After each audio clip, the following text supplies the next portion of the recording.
Episode के start में हमें कैबिनेट बिल्डिंग को दिखाया जाता है। वही मीटिंग रूम के सामने हमारा एमसी खड़ा होता है। हे, तुम्हें क्या लगता है कि वह अभी शांत हो गया, गुस्सा होगी? पोस्टमैन कहता है कि वह टाइम ऑब्सेसिव कॉम्पिटिटिव डिसऑर्डर से पागल है। जब वह मैन के ड्रेस में हमारे साथ जाया करती थी वर्ल्ड में, तब तुम जानते हो कि स्थिति क्या होती थी। हमारा एमसी ऐसा सुनते फट जाती है और वह पीछे मुड़ते हुए कहता है कि चलो, अगर हम लेट हो ही गए हैं तो हम यहाँ से वापस चलते हैं। आज की मीटिंग को पोस्टपोन कर दो, हमें बहुत सारे एडमिनिस्ट्रेशन अफेयर भी देखने हैं। तभी वह कहता है कि हाँ ठीक है, तुम्हारे पास तो पॉइंट है, ठीक है चलो हम लीव करते हैं। तभी वह पोस्टमैन उस मीटिंग रूम का डोर ओपन कर देता है और कहता है सुप्रीम सेंट यहाँ पर आ चुके हैं। वो हमारे एमसी को बाय बाय करता है। मैं यहाँ से जाता हूँ सुप्रीम सेंट, मुझे आपसे ज्यादा डर प्राइम मिनिस्टर से लगता है। ठीक है, टाटा बाय बाय। वो वहाँ से भागता हो जाता है। हमारा एमसी कहता है कि मैं तुम्हें मीटिंग के बाद देखता हूँ, तुम कमीने। तभी वह अंदर से आ जाती है। डिवाइन लैंड अभी भी स्टैब्लिश हुआ है और बहुत सारे इंपॉर्टेंट डिसीजन को सुप्रीम सेंट को लेना है। और मैं सोच रही थी कि सुप्रीम सेंट इतने दिनों से कहाँ पर घूम रहे थे। अगर मैंने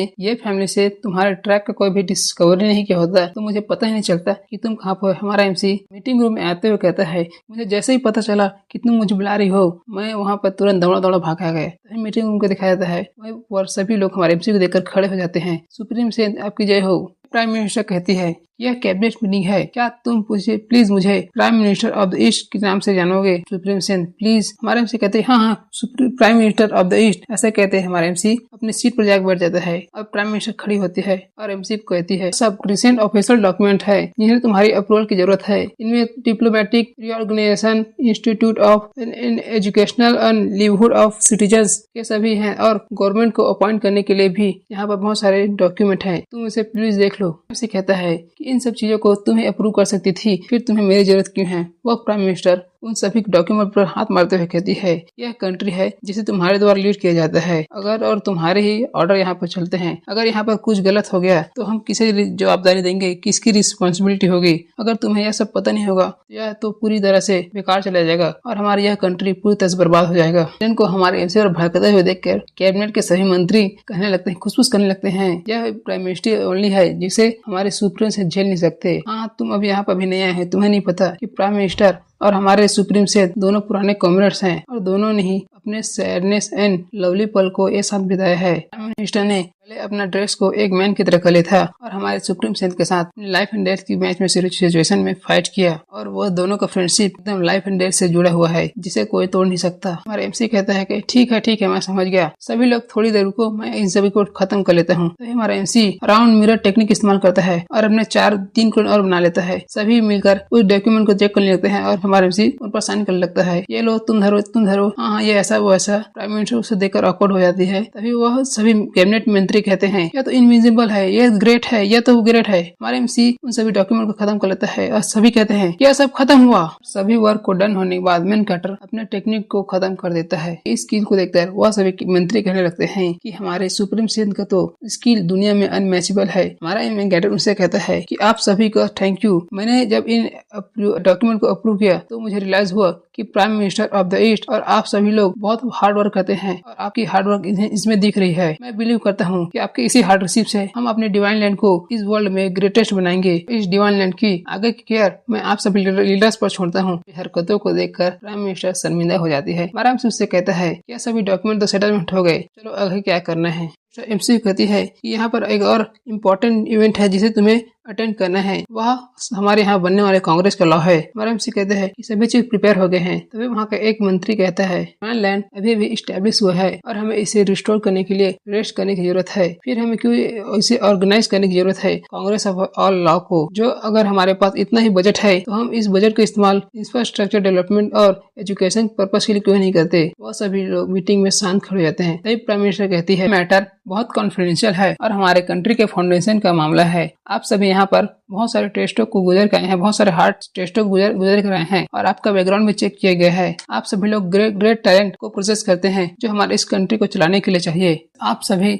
इस कैबिनेट मीटिंग में इन्वॉल्व हैं। आप सभी को लर्न करना चाहिए इंस और आउट के बारे में। Beginning of the divine land all force बहुत कॉम्प्लिकेटेड और इसे डील करना बहुत हार्ड था, लेकिन सुप्रीम सेंट ने अपने ग्रेटेस्ट पावर को उपयोग करके उन सभी को सप्रेस किया है for forcible and combine all the force और यूनिफाई द डिवाइन लैंड। लेकिन बिहाइंड द सीन हमें नहीं पता कि कौन सा गेम और कौन सा गैम्बलिंग चल रहा है, और सभी पावरफुल पार्टी सभी अपने वेल्थ और अपने पावर को इतनी आसानी जाने नहीं देंगी। इसलिए उन सभी ने एक अननोन टेक्निक का इस्तेमाल किया है उन सभी लाइफों को हॉस्टेज बनाने के लिए और सुप्रीम सेंस से बार्गेनिंग करने के लिए और एक्सचेंज पाने के लिए अपनी पोजीशन को। यह डिवाइन लाइन भले ही यूनिफाइड दिखता है और सभी पार्टी हमारे सुप्रीम सेंस को अपनी मंजूरी भी देती है, लेकिन वह सभी पार्टी अभी भी स्टिल अपने अपने क्षेत्र में अपने अपने स्टेट में अपनी कंट्रोल बनाए हुए हैं। सुनकर वह सभी मिनिस्टर कहते हैं कि हम इसके लिए क्या कर सकते हैं। एमसी कहता है कि कांग्रेस ऑफ ऑल लॉ यह फर्स्ट स्टेप होगा प्रोग्रेसिवली उन सभी ट्रिकों को रिजॉल्व करने के लिए, और यह फर्स्ट और इम्पोर्टेंट होगा हमारे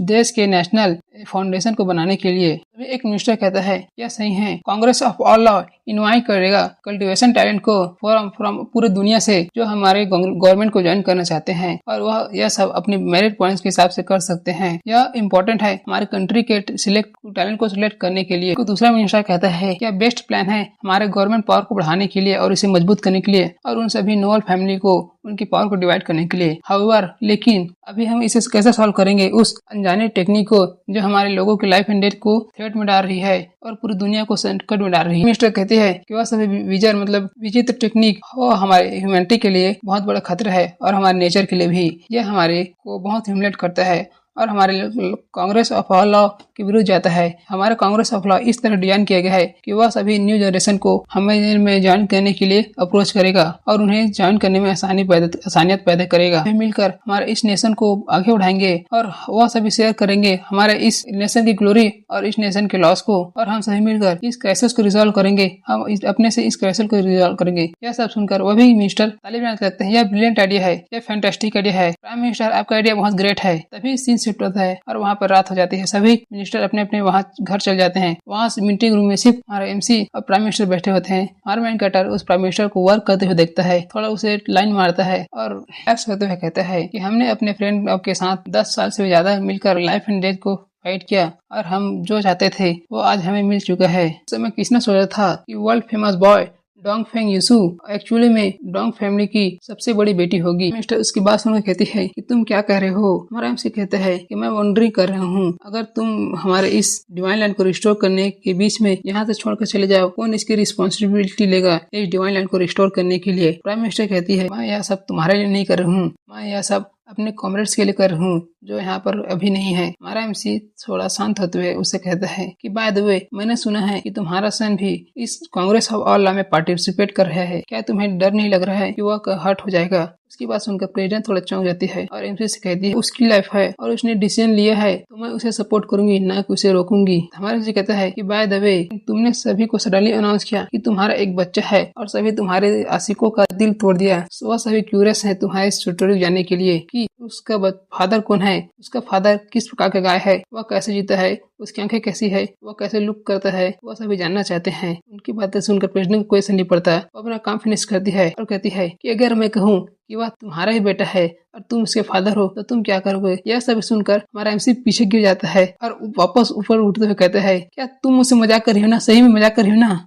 थोड़ा गुस्सा होकर कहती है कि अगर तुम मेरा मजाक उड़ा सकते हो तो मैं ऐसा तुम्हारे साथ क्यों नहीं कर सकती, तुम्हें पहले सोचना चाहिए मजाक उड़ाने से पहले। आराम से माफी मांगते हुए कहता है कि मैं बस थोड़ा सा क्यूरियस था, कब से तुम इतने नॉइजी हो गए, तुम तो पहले इतने फ्री थे, क्या तुमने अब स्टार्ट कर दिया है दूसरों की प्राइवेसी में झांकने के लिए, क्या तुम अभी भी बहुत फ्री हो गए हो, क्या तुम्हें अभी कोई बैटल नहीं मिल रही है इसलिए तुम ऐसा ताका झाकी कर रहे हो। आराम से अपना पसीना पोंछता है और उसे कहता है कि प्राइम मिनिस्टर मुझे माफ कर दिए, मुझे आपके मैटर में नहीं करना घुसने नहीं चाहिए था। द ग्रेट प्राइम मिनिस्टर की जय हो। एमसी की इन सही बातों को सुनकर प्राइम मिनिस्टर हंसने लगती है और वहीं खड़ी होकर वहां जाने लगती है और कहती है कि यह मीटिंग अब ओवर हो चुका है, तुम अपने बिजनेस वापस जा सकते हो और मुझे अभी बहुत सारा काम है इसलिए मैं तुमसे कभी बाद में चैट करूंगी, अभी मेरे पास उसके लिए टाइम नहीं है। और वहां से चले जाने लगती है। तभी हमारे उनसे रुको, तुमने मुझे क्यों रोका, क्या तुम्हें कुछ काम है। थोड़े हिचकिचाते हुए कहता है कि मेरे क्लोजेस्ट फ्रेंड को अभी बहुत सारी समस्याओं का इनकाउंटर कर रहा है उसके फ्रेंड के रिलेटेड और वह मुझसे एडवाइस चाहता है, लेकिन तुम तो जानती हो कि मैं ये कभी भी इन सभी मैटर में नहीं पड़ा हूँ, क्या तुम मुझे मदद कर सकती हो। मैंने सोचा कि तुमने अपने सन को बहुत अच्छे तरीके से राइज किया है, इसलिए मैं तुमसे सलाह लेना चाहता हूँ कि कैसे कहते हैं। सब में कहती है कि मुझे तुम्हारे मोस्ट फ्रेंड के बारे में पता है, अगर उसे कोई समस्या है तो उसे मुझे डायरेक्ट बात करने के लिए कहो, मैं उसे डायरेक्ट कह दूंगी क्या करना है। उससे कहता है कि तुम उसके बारे में नहीं जानती, लेकिन अभी तुम यूजुअली बहुत बिजी हो, इसलिए तुम मुझे बता सकती हो।